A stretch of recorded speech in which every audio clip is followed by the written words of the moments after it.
Dobrý den, další video, který budeme dělat, bude pstruh na mandlích. Mám tady koupenýho pstruha, takže ho takhle ještě ty šupiny, které tam zůstaly, takhle z toho sundám.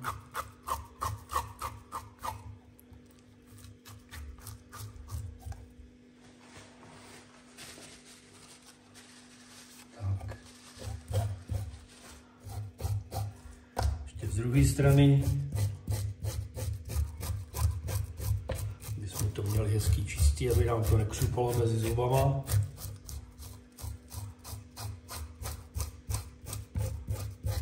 Tak začneme. Takhle to. Aha. Naříznu. Teď tam ten už takhle píchnu. A po té páteři takhle si jedu dolů.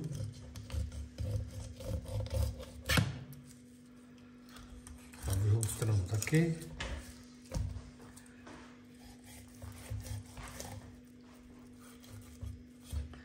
No, mám jedno to filátko.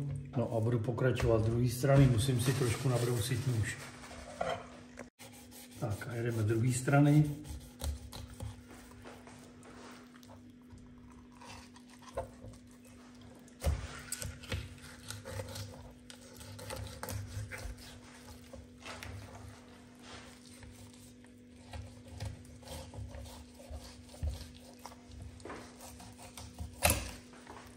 Druhé filátko.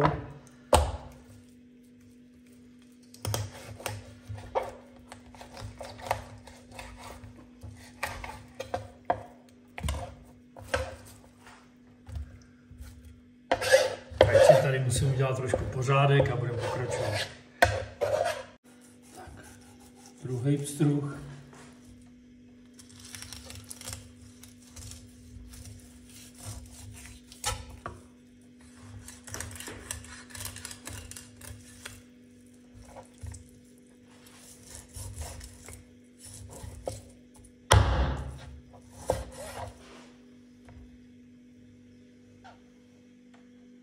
No a teď, jak tady máme ty filátka, tak takhle ještě ty kostičky hezky opatrně takhle sundám, tady už žádná není. Ploutve tam taky žádný nejsou, takže to je krásný, čistý filátko. Tohle taky, jo, tady ty kostičky, hezky po nich sjedu. A tady to i s tou ploutví takhle uříznu. Jo, zase je to krásně, ještě tadyhle mám ploutev, takže tu taky dám pryč. Takže taková krásná filátka ze pstruha. Takže filátka mám připravený, teď je takhle šikmo přeříznu, aby se mi vešly na pánev.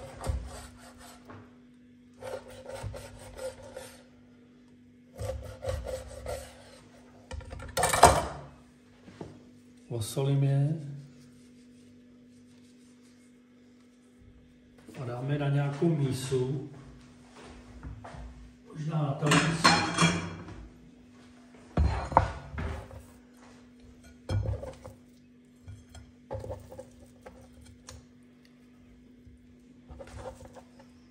Trošku to pokapu vínem. No a dám to do lednice a budu si připravit brambory. No a takže tady mám očištěné brambory, takhle si je nakrájím na plátky, pokud možno slabý. Takhle je potom ještě vysuším, takže budu pokračovat v krájení.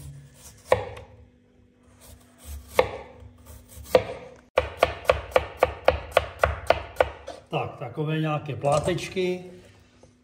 Dám to takhle na utěrku.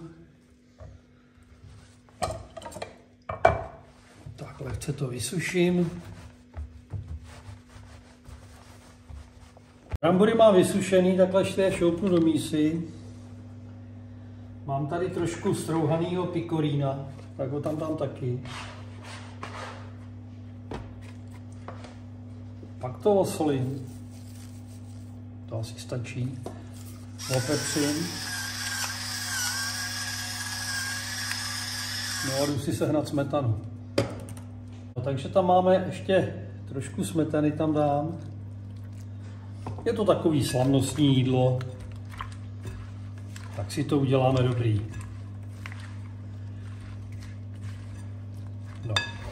A další krok bude to, že si takhle můžu udělat rukou, protože to, co se bude ještě jaksi tepelně upravovat, na to můžete šáhnout rukou, že? Protože ty eventuální bacily se vám tam vypečou. Pokud je to salát nebo něco, co už se nebude upravovat tepelně, tak se na to rukou šát nemá.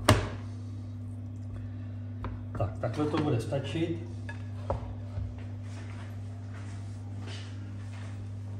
No, já tam takhle dám ty brambory.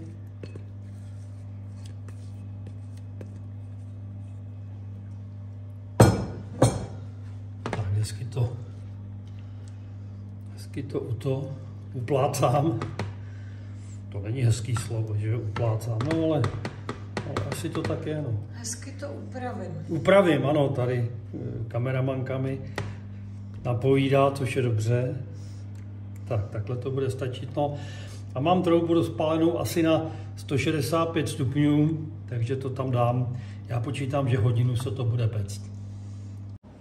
Tak se na to podíváme. Tak musí být všechna ta smetana musí být vypečená, to znamená, už tam žádná není.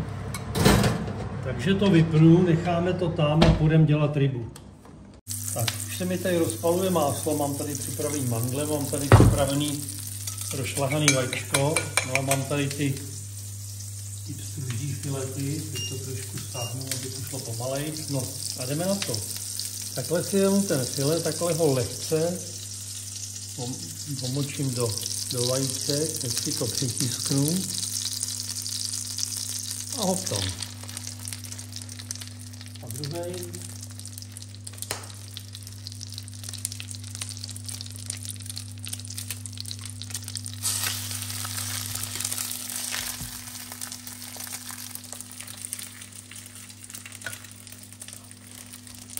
Jeden. No, hezky to upeču. Takhle to utočím, vidíte, jak je to krásný.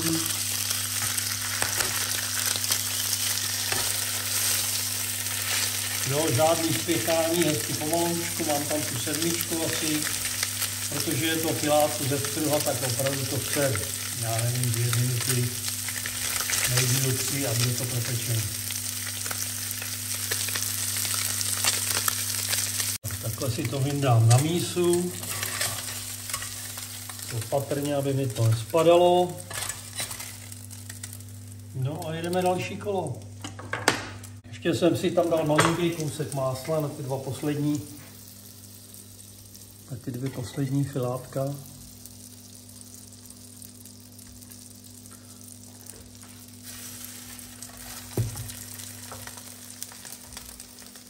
Já nevím, jestli jsem řekl, že nakonec tam ty brambory byly 40 minut, že jo, na těch 165 stupňů, takže za 40 minut byly hotový.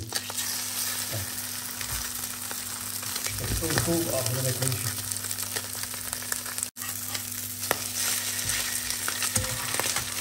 Otočím.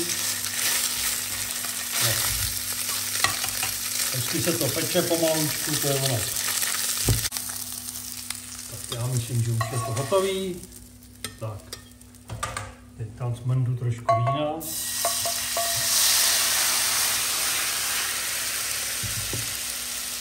Nechám ho ještě svařit.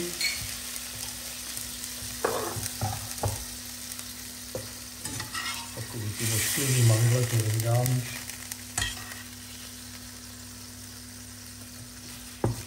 Jo, ještě trošku chce to opravdu, aby se to hezky vyvařilo. Můžu tam trošku přidat, aby to šlo rychleji.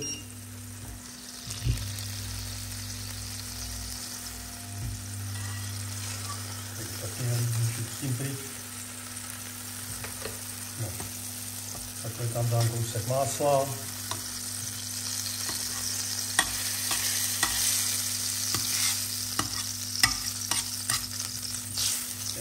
nechám rozpustit.